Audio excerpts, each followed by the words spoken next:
नमस्ते, भारत एक्सप्रेस देख रहे हैं आप। आपके साथ मैं हूं रोहित पोखरिया, लेकर हाजिर हूं वॉर का नया फ्रंट, प्यास, जो एक देश की नसों में उतर गई है। एक मुल्क जो कभी पहाड़ों और नदियों की गूंज से गूंजता था, आज पानी की एक एक बूंद के लिए तरस रहा है।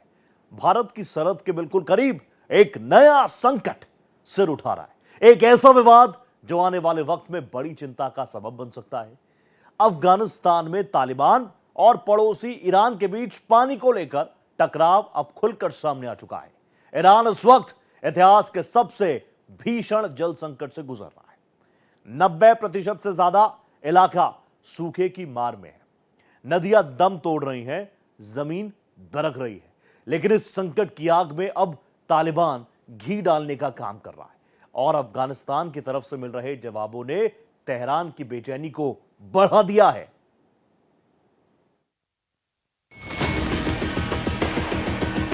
सरहद के पास पानी पर जंग, ईरान सूखा, तालिबान सख्त, पानी बना विवाद की जड़, भारत के करीब नया संकट, पानी पर सियासी आर पार, दो मुस्लिम देशों की तकरार, समीकरण बदलने की तैयारी,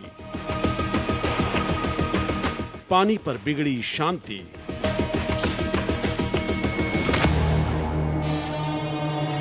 रणनीतिक तनाव तेज,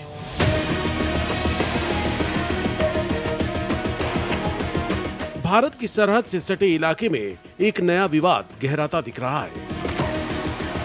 अफगानिस्तान में तालिबान और पड़ोसी ईरान के बीच पानी को लेकर तनातनी तेज हो गई है। ईरान इस वक्त पानी के भीषण संकट से जूझ रहा है। 90% से ज्यादा इलाके सूखने की कगार पर हैं और कई नदियां लगभग खत्म हो चुकी हैं।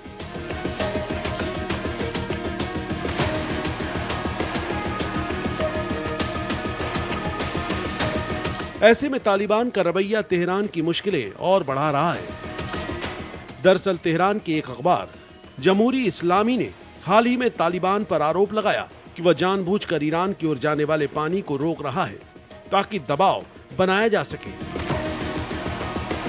अखबार ने सरकार से कहा कि अब सिर्फ चुप्पी से काम नहीं चलेगा, बल्कि राजनीतिक और आर्थिक तरीकों से तालिबान को जवाब देना होगा। बता दें, ये विवाद अफगानिस्तान में बने बांधों को लेकर है। हाल ही में हेरात प्रांत में पशदान डैम शुरू हुआ है। इससे ईरान की ओर आने वाली हरिरूद नदी का पानी रुक गया और ईरान तुर्कमेनिस्तान सीमा पर बना दोस्ती डैम लगभग सूख गया है। ये वही बांध है जो ईरान के दूसरे सबसे बड़े शहर मशहद को पीने का पानी देता है। ये पहला मौका नहीं है। इससे पहले हेलमंद नदी पर बने कमल खान डैम ने भी ईरान की परेशानी बढ़ा दी थी। साल 1973 की संधि के मुताबिक ईरान को हेलमंद नदी से सालाना लगभग 820 मिलियन क्यूबिक मीटर पानी मिलना चाहिए। देखिए, अफगानिस्तान और ईरान के बीच में जो पानी की समस्या है वो बहुत सालों पुरानी है। दोनों देशों में चाहे कोई भी रजीम रही हो, चाहे कुछ भी रहा हो, यह विवाद चलता आ रहा है। अब अभी जो है ईरान आरोप लगा रहा है कि अफगानिस्तान जो है वो अपनी ज़रूरत से ज़्यादा, अपने हिस्से से ज़्यादा पानी का इस्तेमाल कर रहा है। जो उनके बीच में 1989 की ट्रीटी हुई थी उसका वो उल्लंघन कर रहा है। अब अगर देखा जाए तो ये विवाद का जो फैसला है वो बहुत मुश्किल है दोनों देशों के आपस के बायलैटरल उस नेगोशिएशन से। इसके लिए इंटरनेशनल ऑर्गेनाइजेशंस को आगे आना पड़ेगा, यूनाइटेड नेशंस को आगे आना पड़ेगा, या भारत को एक मध्यस्थता का रोल निभाना पड़ेगा, क्योंकि भारत हरगिज़ नहीं चाहेगा कि उसके एरिया ऑफ इन्फ्लुएंस में एक नया विवाद शुरू हो जाए, एक नई जंग शुरू हो जाए, जिसका रिपरकशन इंडिया की जियोपॉलिटिक्स पर होगा, इंडिया के इंटरनल पॉलिटिक्स पे भी होगा। लेकिन अफगानिस्तान बार बार अलग कारणों से पानी रोक देता है। नतीजा ये हुआ कि सिस्तान बलूचिस्तान इलाके की हमून झीलें और वहां की जिंदगी बुरी तरह से प्रभावित हुई। रिपोर्ट के मुताबिक ईरानी मीडिया का मानना है कि तालिबान पानी को एक तरह से हथियार की तरह इस्तेमाल कर रहा है। कभी तेल के बदले पानी की बात होती है तो कभी इस बहाने तालिबान चाहता है कि ईरान उसकी सरकार को मान्यता दे। तेहरान के अखबार जमहूरी इस्लामी ने लिखा कि इस नरमी से तालिबान और बेधड़क हो गया है। ईरान की मौजूदा सरकार ने हाल में अफगान शरणार्थियों पर कड़ा रुख अपनाया है। साल 2025 की जनवरी से अब तक 10 लाख से ज्यादा गैर कानूनी अफगानों को वापस भेजा जा चुका है। तालिबान इसे अमानवीय बता रहा है, लेकिन तेहरान के लिए एक दबाव का हथकंडा है। इसके बावजूद दोनों देशों के रिश्ते पूरी तरह से टूटे नहीं हैं। हाल ही में यह खबर आई कि तालिबान ने ब्रिटेन के लिए काम कर चुके कुछ अफगानों को ईरान के हवाले करने पर हामी भरी है। पानी को लेकर झगड़े के बीच भी दोनों सरकारें अपने अपने हित में गुपचुप सहयोग कर रही हैं।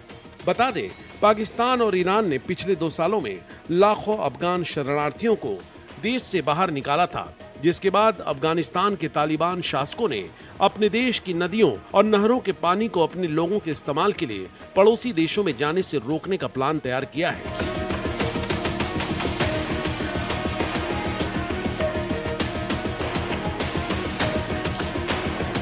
ईरान जो है वो शिया प्रधान देश है और भारत में शियाओं की पॉपुलेशन बहुत ज़्यादा है, तो भारत में भी इसके डिस्टर्बेंसेस होने के चांसेस हैं। और अफगानिस्तान एक सुन्नी स्टेट है, तो यहाँ पे वो टेंशन्स हो सकते हैं। इस वजह से इस विवाद के निवारण के लिए भारत को कदम लेने चाहिए।